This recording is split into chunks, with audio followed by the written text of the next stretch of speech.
Hey there, I'm Mo. I am a hairstylist and studio suite owner in Central New York, sharing all things beauty and lifestyle here on the internet. We are in the thick of the winter months, especially here in New York State, and we've probably hit that point where the heat is going, the air is super dry, and your scalp is screaming for relief. Well, you're in luck because today we're going to be covering what is causing this and how to alleviate it at home in a super easy, manageable manner. Side note, I just found out that the nail salon that I go to opened a sister head spa location, and it's something I would really want to try out. So if you would be interested in coming along with me for that experience, let me know by giving this video a thumbs up. Okay, sorry about that tangent. Let's get into the video. So you're probably thinking, why do I experience a dry scalp during these winter months? Well, if you're someone who exclusively experiences dry scalp during the winter months, great news for you. It's more than likely completely environmental, and it's a lot easier to fix than if there's something else causing a dry scalp. Now, if you're somebody who struggles with dry scalp year-round, here are some things you might want to consider. What products are you using, and do you pay attention to the ingredients? Sulfates, parabens, alcohols, formaldehyde, polyurethane glycol, silicones, and phthalates can all cause irritation, excess dryness, and other scalp sensitivities. So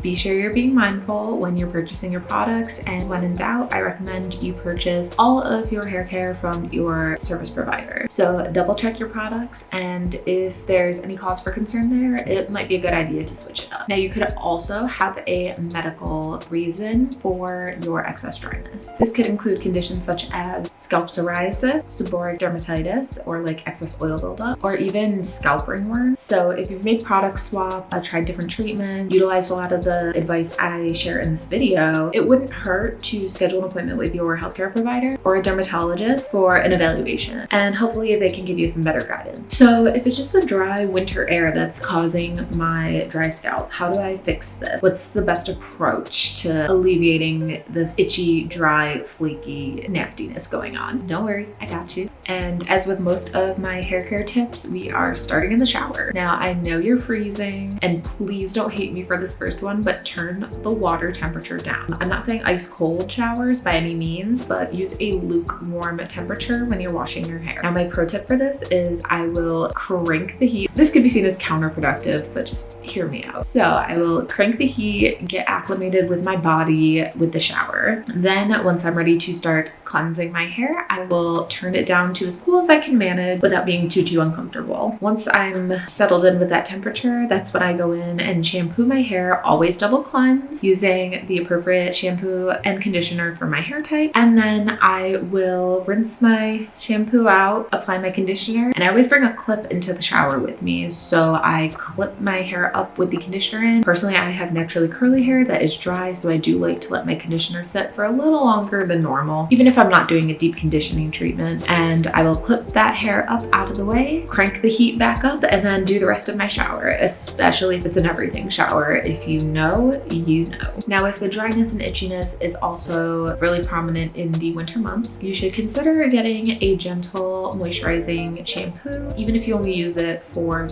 we'll say December to March. Personally, I love a scalp balancing shampoo, mostly because they're gentle, non-drying, and get in there and really remove any of those flakes and nastiness that's going on. A few of my favorites are the Moroccan Oil Scalp Balancing Shampoo. This cleanser has a salicylic acid in it, which acts as a gentle exfoliant with antibacterial properties, as well as niacinamide, which is a form of B3, and that helps calm and soothe the scalp. I'm also a huge fan of the Living Proof Clarifying Detox Shampoo. This one is a charcoal-based detox shampoo. It's another gentle cleanser, but it also helps with removing buildup, pollutant, excess oil, and heavy metal deposits from hard water. And then if you're really looking for like a nice indulgent splurgy shampoo, I also really love the Mr. Smith Hydrating Shampoo. Now, this is a really nice cleanser that moisturizes, soothes, and clarifies the scalp with neem seed oil and myrrh oil, as well as frankincense to promote a healthy scalp. So if you're looking for like a more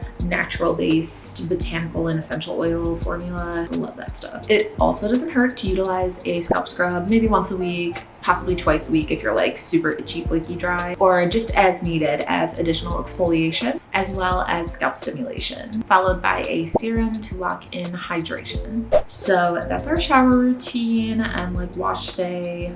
options. So the next part of the process is obviously our styling. And again, you're gonna kind of hate me for this, but we're gonna start with the blow dry process to help prevent your dry scalp. This winter, it's best to avoid excess blow drying. So what does that mean? Now, maybe this is a time where you take the mornings a little slower. You really treat yourself in the morning. Add a little bit of extra time to your get ready routine and wrap your hair in your towel and just let it get as dry as possible before you go in and hit it with a blow dryer. Alternately, if that's just really not an option or feasible for your lifestyle or your schedule in the morning, consider turning the heat down on your blow dryer.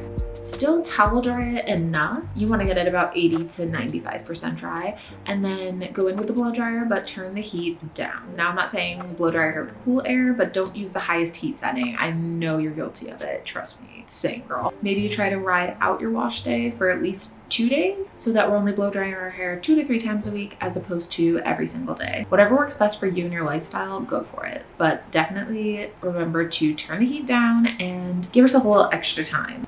Now, last but not least, it is the end of the day. We're getting ready for bed. We just washed our face. You know, we're all hydrated. Our serums are on. Our deep moisturizers are on. And we're about to crawl into our bed and have our nice little knockout time. Before you do that, get yourself a humidifier and turn it on. Using a humidifier will not only help with your dry scalp, but it'll also help with your skin, as well as any nasal dryness or congestion that comes along with having the heat blasting all winter. Honestly, that sounds like an all-around win for me. If you don't already own a humidifier, you can honestly get a pretty inexpensive one from Walmart or Walgreens, Target, any pharmacy or drugstore, or even Amazon if you need to resort to that. Making these small shifts in your routine during winter months will save your scalp and hopefully keep those pesky flakes at bay. What was the most surprising thing for you during this video? Which tip are you definitely going to try out as soon as you're done watching this? Let me know in the comments down below and I will be sure to respond to you and we can have a little chat about your hair and what's going on. Thank you so much for joining me today. Be sure to subscribe if you would like to see my face on your screen again, and give this video a thumbs up if you found it helpful so I know to keep making guides like this in the future. Happy winter, and I will see you in the next one. Bye!